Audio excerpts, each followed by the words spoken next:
मुसलमान जो हैं जिस हस्ती को खालिक कायनात के तौर पर आइडेंटिफाई करते हैं, वो खालिक कायनात जो है इबादत के ऊपर खुश होती हैं। वो खालिक कायनात जो है अगर उनकी बात ना मानी जाए तो वो नाराज हो जाती हैं, और उन्होंने अपनी बात मानने वालों के लिए एक जन्नत बना रखी है, और जो उनकी बात नहीं मानते उनके लिए एक दोज़ख बना रखी है।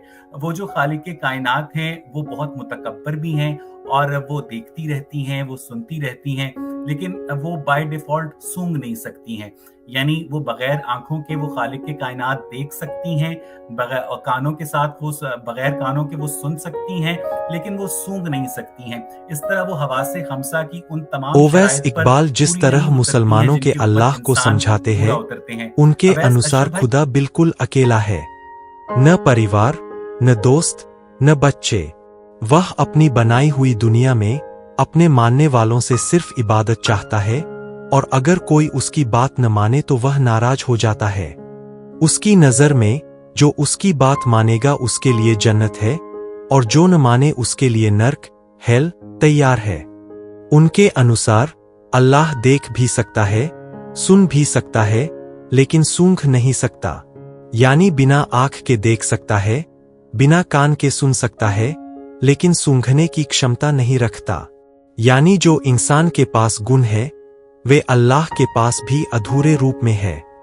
अब सोचिए, यह खुदा करोड़ों खरबों सालों से अकेला बस इंसान के आने का इंतजार करता रहा ताकि इंसान आए और उसकी इबादत करें। फिर वह उनका हिसाब किताब करे और उन्हें जन्नत या नरक भेज दे। मतलब इंसानों ने इस खुदा को कोई काम भी ज्यादा नहीं दिया, बस अकाउंटेंट जैसा रोल। और जैसे इंसान बच्चों को बेवकूफ बनाने के लिए गाइडलाइंस भेजते हैं, वैसे ही यह खुदा भी अपनी किताबें भेजता रहा। लेकिन इतिहास गवाह है, उसने कभी भी मुश्किल समय में इंसानों की मदद के लिए हस्तक्षेप नहीं किया। जब से इंसान इस धरती पर आया है, किसी भी दौर में कोई आसमानी मदद असलियत में नहीं मिली।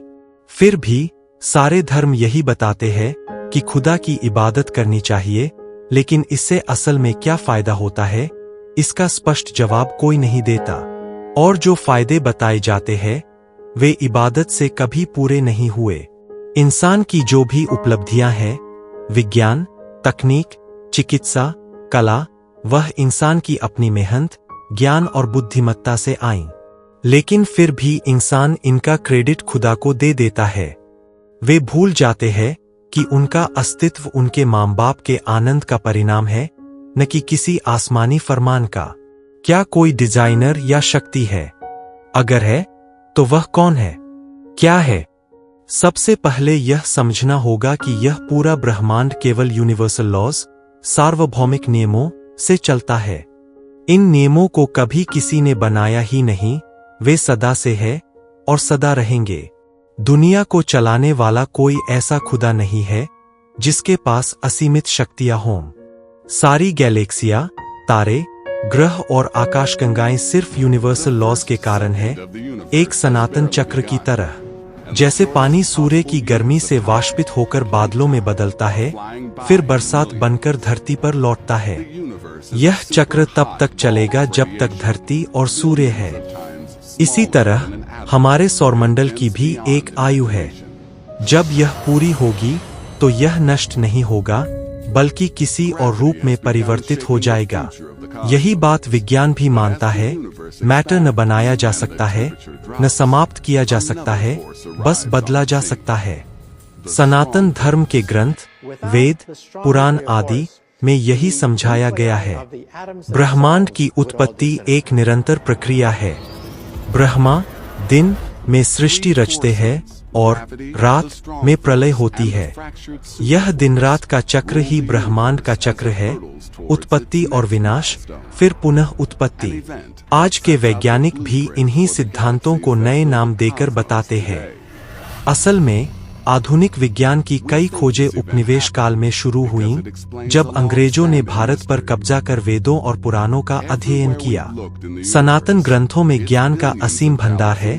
इसमें सिर्फ यह नहीं लिखा कि हमने यह धरती और आसमान बनाया और इसे फैलाया, बल्कि विस्तृत और चक्र आधारित सिद्धांत दिए गए हैं। समय की असलियत। आज के वैज्ञानिक समय टाइम को भी ब्रह्मांड की उत्पत्ति से जोड़ते हैं, लेकिन असल में समय कोई वस्तु नहीं है। इंसानों ने अपनी सुविधा के लिए समय को परिभाषित किया है।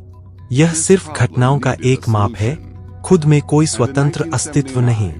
घड़ी शब्द भी घड़ी मापक यंत्र के आने से पहले था। लोग समय सूरज की छाया और ऋतुओं से नापते थे। ब्रह्मांड की रचना। ब्रह्मा का दृष्टिकोण। सनातन दृष्टिकोण के अनुसार ब्रह्मांड कभी एक बार में नहीं बना और खत्म नहीं हुआ। यह निरंतर उत्पत्ति और प्रलय के चक्र में है। ब्रह्मा सृष्टि के रचयिता है। वे हर ब्रह्मा दिवस में अनगिनत लोक, प्राणी और परिस्थितियां रचते हैं। ब्रह्मा का दिन अरबों वर्षों का होता है, जिसके अंत में आंशिक प्रलय आती है, और ब्रह्मा की रात में संसार सुप्तावस्था में चला जाता है। फिर नए चक्र की शुरुआत होती है। यह प्रक्रिया अनादि अनंत है। इसका कोई पूर्ण प्रारंभ या अंत नहीं। सारी गैलेक्सियां, तारे, ग्रह और आकाशगंगाएं सिर्फ यूनिवर्सल लॉज के कारण है, एक सनातन चक्र की तरह। जैसे पानी सूर्य की गर्मी से वाष्पित होकर बादलों में बदलता है, फिर बरसात बनकर धरती पर लौटता है। यह चक्र तब तक चलेगा जब तक धरती और सूर्य है। इसी तरह हमारे सौरमंडल की भी एक आयु है। जब यह पूरी होगी तो यह नष्ट नहीं होगा, बल्कि किसी और रूप में परिवर्तित हो जाएगा। यही बात विज्ञान भी मानता है। मैटर न बनाया जा सकता है, न समाप्त किया जा सकता है, बस बदला जा सकता है। सनातन धर्म के ग्रंथ, वेद, पुराण आदि में यही समझाया गया है। ब्रह्मांड की उत्पत्ति एक निरंतर प्रक्रिया है। ब्रह्मा दिन में सृष्टि रचते हैं और रात में प्रलय होती है। यह दिन रात का चक्र ही ब्रह्मांड का चक्र है। उत्पत्ति और विनाश, फिर पुनः उत्पत्ति। आज के वैज्ञानिक भी इन्हीं सिद्धांतों को नए नाम देकर बताते हैं। असल में आधुनिक विज्ञान की कई खोजें उपनिवेश काल में शुरू हुईं, जब अंग्रेजों ने भारत पर कब्जा कर वेदों और पुराणों का अध्ययन किया। सनातन ग्रंथों में ज्ञान का असीम भंडार है। इसमें सिर्फ यह नहीं लिखा कि हमने यह धरती और आसमान बनाया और इसे फैलाया, बल्कि विस्तृत और चक्र आधारित सिद्धांत दिए गए हैं। समय की असलियत। आज के वैज्ञानिक समय टाइम को भी ब्रह्मांड की उत्पत्ति से जोड़ते हैं, लेकिन असल में समय कोई वस्तु नहीं है। इंसानों ने अपनी सुविधा के लिए समय को परिभाषित किया है। यह सिर्फ घटनाओं का एक माप है, खुद में कोई स्वतंत्र अस्तित्व नहीं। घड़ी शब्द भी घड़ी मापक यंत्र के आने से पहले था। लोग समय सूरज की छाया और ऋतुओं से नापते थे। ब्रह्मांड की रचना। ब्रह्मा का दृष्टिकोण। सनातन दृष्टिकोण के अनुसार ब्रह्मांड कभी एक बार में नहीं बना और खत्म नहीं हुआ। यह निरंतर उत्पत्ति और प्रलय के चक्र में है। ब्रह्मा सृष्टि के रचयिता है। वे हर ब्रह्मा दिवस में अनगिनत लोक, प्राणी और परिस्थितियां रचते हैं। ब्रह्मा का दिन अरबों वर्षों का होता है, जिसके अंत में आंशिक प्रलय आती है, और ब्रह्मा की रात में संसार सुप्तावस्था में चला जाता है। फिर नए चक्र की शुरुआत होती है। यह प्रक्रिया अनादि अनंत है। इसका कोई पूर्ण प्रारंभ या अंत नहीं। अगर खुदा है तो वह इंसानों की मदद करने क्यों नहीं आता? क्योंकि कोई खुदा है ही नहीं। कोई भी खुदा अपनी मर्जी से जादू नहीं कर सकता। इसका सबूत हम सबके सामने है। सुपर इंटेलिजेंट क्रिएटर, असली डिजाइनर कोई तो है। मैंने इसे नाम दिया सुपर इंटेलिजेंट क्रिएटर। यह कोई खुदा नहीं, बल्कि जिसकी शक्ति उसके ज्ञान और बुद्धि में है। उसके जीवनकाल के सामने इंसान का जीवन कुछ सेकंड से भी कम है, लेकिन वह इस स्तर तक जादू से नहीं पहुंचा, बल्कि अपने ज्ञान और बुद्धि से पहुंचा। उसने अपने जीवनकाल को लगभग अंतहीन बना लिया, लेकिन वह अमर नहीं है। वह मदद क्यों नहीं करता? क्योंकि उसने शुरुआत से इंसानों को खुद अपनी बुद्धि और ज्ञान से जीना सिखाया। उसने अलग अलग तरह के जानवर तैयार किए, ताकि इंसान उनसे सीख सकें। खतरनाक जानवरों से बचने के लिए इंसान ने झुंड में रहना सीखा। उसने जीवों की संरचना के अद्भुत डिजाइन बनाए जिनके फॉसिल्स आज मिलते हैं। वैज्ञानिक उन्हें एवोल्यूशन कहते हैं, लेकिन असल में यह डिजाइन एक्सपेरिमेंट्स थे। जीव अकेले रहकर खुद आगे नहीं बढ़ते, उनके लिए साथी बनाए गए। नए जीव पैदा करने का तरीका सिर्फ आनंद से रखा गया। यह पूरी रचना आनंद और ज्ञान के लिए थी। सुपर इंटेलिजेंट क्रिएटर ने बिना सीधी मदद किए इंसानों को अपने जैसा क्रिएटर बनने के लिए प्रेरित किया। झुंड में रहकर इंसान ने शेल्टर बनाना सीखा। कोई आसमानी किताब नहीं आई, क्योंकि उसका लक्ष्य था इंसानों में सुपर इंटेलिजेंट क्रिएटर्स तैयार करना। आज का इंसान प्रगति और सीमाएं, जंगल के जीवन से निकलकर इंसान आसमान तक पहुंच चुका है। खतरनाक जानवरों और मौसम की मार से बचकर उसने आधुनिक शहर और परिवहन के साधन बना लिए हैं। लेकिन अभी भी इंसान tsunami, earthquake, flooding, Interstellar travel और बायोलॉजी के कई क्षेत्रों में सीमित है।